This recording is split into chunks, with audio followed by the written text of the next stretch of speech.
Discussion যেটি বুঝলাম। তো ১ম এ আমি যেটি বলতে চাচ্ছি সেটি হলো যে আমি বিসিকে ডিজিএম হিসেবে আছি সম্প্রসারণ ডিপার্টমেন্টে। এখানে আমি লাইসেন্সিং এবং ইন্ডাস্ট্রিয়াল আইআরসি নিয়ে কাজ করি এবং ওয়ান স্টপ সার্ভিসের দেখাশোনা করি এখানে পরামর্শক হিসেবে, শিল্প পরামর্শক হিসেবে। তো ১ম এ আমি যেটি বলতে চাই এটি আমার কথা নয়, এটি উদ্যোক্তাদের কথা।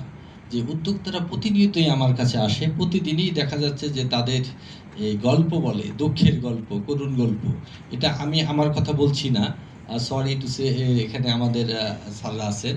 তো তাদের ১ম প্রশ্ন হলো যে আমরা যারা ছোট উদ্যোক্তা তারা ছোটই থাকবো। তারা বড় হতে পারবো না। তাদের প্রশ্ন হলো যে তারা বড় গাছের নিচে ছোট গাছ কখনো হয়নি। এটিকে পাশে দূরে লাগাতে হবে। তাহলে দেখা যায় ওই গাছটি বৃদ্ধি পাবে, এই বড় গাছটিও বেঁচে থাকবে। দেখা যাচ্ছে বড় গাছের ছায়ায় আমরা থাকি না। দেখা যাচ্ছে যে এই ভাই একটি সুন্দর কথা বলেছে যে মরিচিরা যদি এই বড়, বড় মাল্টিন্যাশনাল কোম্পানিগুলা করে তাহলে আমাদের ছোট উদ্যোক্তারা কোথায় যাবে?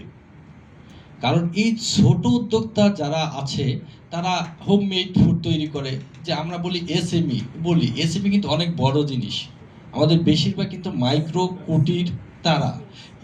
এটি কিন্তু বড় একটি সংখ্যা। কিন্তু তারা যখন তার প্রোডাক্ট তৈরি করে মার্কেটে বিক্রি করতে চায় তার যে প্রোডাকশন কস্ট, কিন্তু বড় কোম্পানিগুলোর যে প্রোডাকশন কস্ট অনেক ডিফারেন্স থাকে। এখন কি জন্য ডিফারেন্স থাকে তা আমি যেটি তাদের কাছে শুনলাম তারা বলে যে তাদের তো সুযোগ আছে, তাদের র মেটেরিয়ালস আনে বিদেশ থেকে।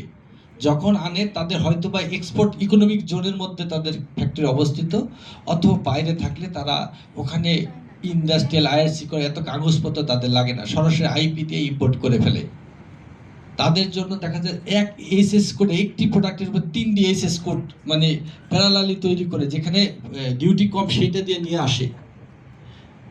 এবং দেখা যাচ্ছে অনেকে বন্ড সুবিধা পায়, আমরা বন্ড সুবিধা পাই না।